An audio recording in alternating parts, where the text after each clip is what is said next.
There we go. There we go. Please wait. Up close, up. Okay. Riding with a friend, one bike.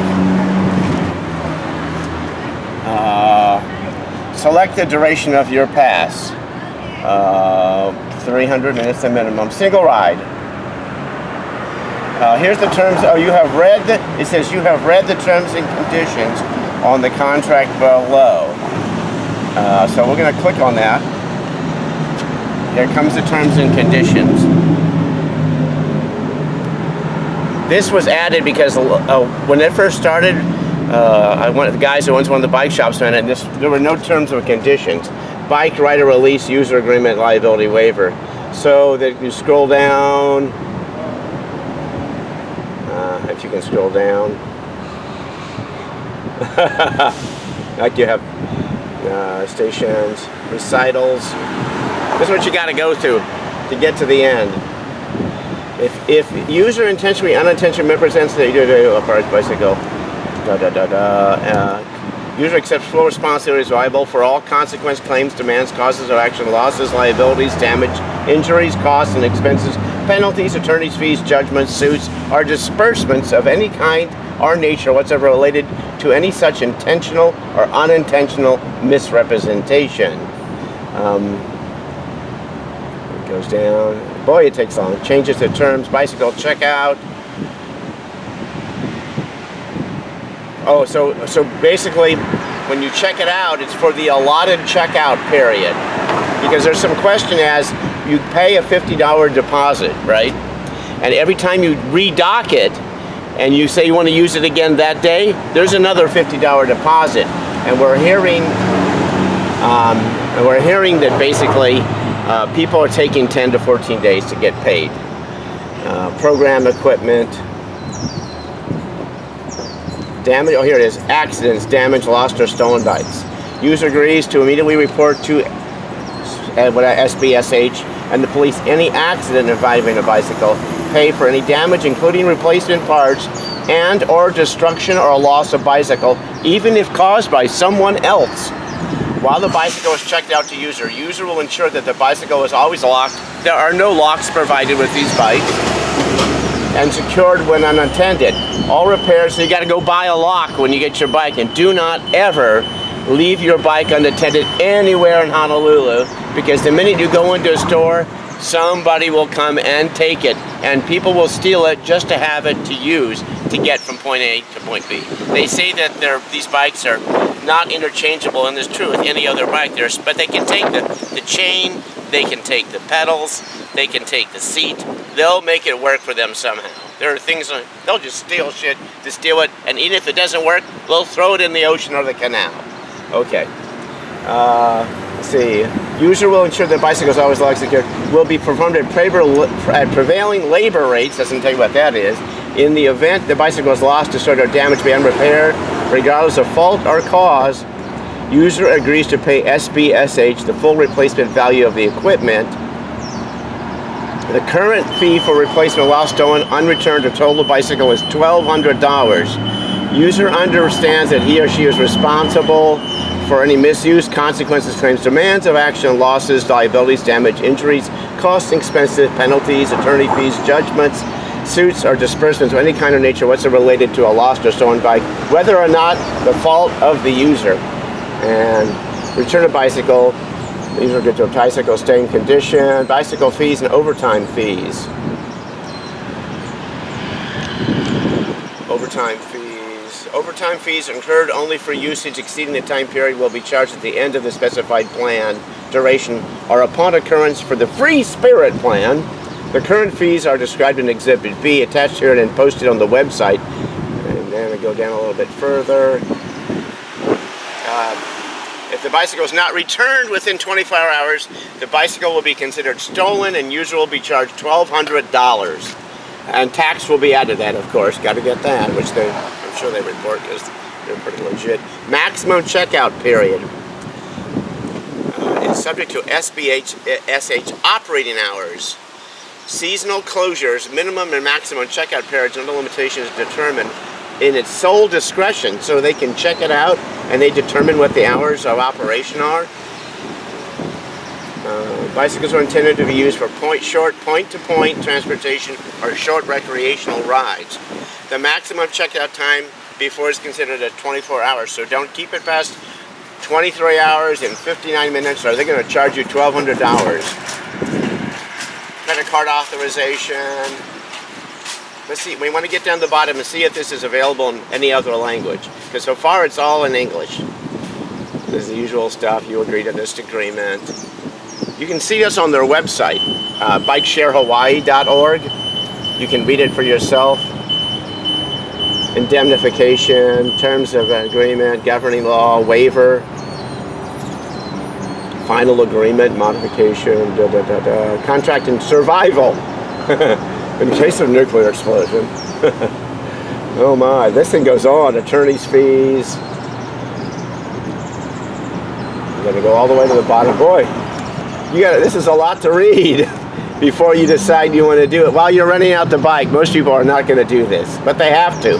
You know, end user agreements and terms of use, like on your bank cards and any website that you just click on and don't think about, you should read them, because they have all kinds of stuff like sharing your personal information that you don't know, but everything should be, and there's some more. Here's single ride, here's the charges. A single ride begins when a bicycle is unlocked from a Biki stop and ends when that bicycle is redocked. So I'm right.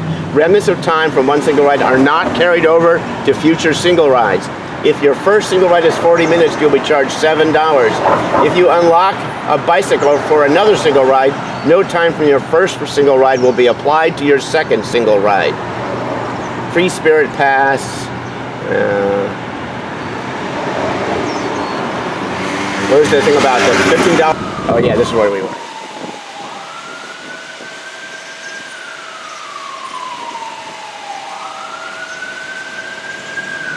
There we go.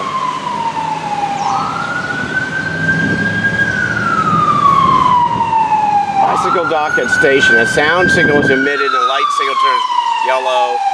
A bicycle that is not properly secured remains the user's responsibility. So it says here that a sound signal was emitted and the light signal turns yellow, then green, concerning the bike has been returned and locked. A red signal indicates a red light signal and a long sound signals the bike is not properly secured. A bicycle dock malfunction. If the light on the bicycle dock stays red and the bicycle cannot be returned, user must return the bicycle to another dock. I'm still looking for the deposit. It's got to be here. I can't imagine they wouldn't put it on there. There's about the $1,200 again. Refund policy. Biki passes are not refundable. Refunds that they charge you for a refund. That's it. By the way, they have these flyers here on the side, the station, and these are their flyers that they put out, which have some rules. It has some stuff in Japanese, but it's just this stuff translated. It says nothing about deposits. It's just basically rules of the road. On the front it shows you where the docking stations are. It shows you their website. I don't believe their website is, well, no one's going to go to the website. They come up and they dock it. But I'm going to check and say I don't think it's in Japanese. And most of the people who use this, as you can see, have the flyers in Japanese. Well, they're all stuck together, so nobody's reading them, right? They're just coming and renting the bikes. And you had a story about a lady trying to get one? Oh yeah, there was a lady trying to pull a bike out, and she was just pulling and pulling and pulling on this bike. And then I guess she was trying to pull on the wrong bike, and then she went down to the next available bike and pulled on that one, and it came right out. Huh. I guess you have, I don't know how it works, but I guess they give you a code. I refuse, goodbye, refuse and quit. Yeah. Big issue. So now I gotta find a Japanese person who got charged $1,200 and get them to, which is very difficult to get them to charge. So this lady that's getting charged $1,200, she returned the bike and it didn't lock in? Yeah, that's what happened. And then somebody came by and took it? Took it. And so they're charging her $1,200. Yeah, she didn't bother to go down that incredible list of terms of use to find out how to lock it. She just probably put it in here and didn't look at there's all these colors on the side, you see? Red, yellow, green, as it said. Yeah. And most people are gonna go, I'm done, put it in, and then they walk away, right? They don't bother checking. There's no real instructions on this thing on the front. This is all that you can read here on the front. It's easily readable. It just tells you how to rent a bike, how to pay, and there's nothing about deposits. There's nothing about lost passes. There used to be. Here's the penalty for loss: $1,200. Broken bike has a phone number to call. Penalty for loss: $1,200. I looked at the bikes. Some of the bikes have had their thing changed.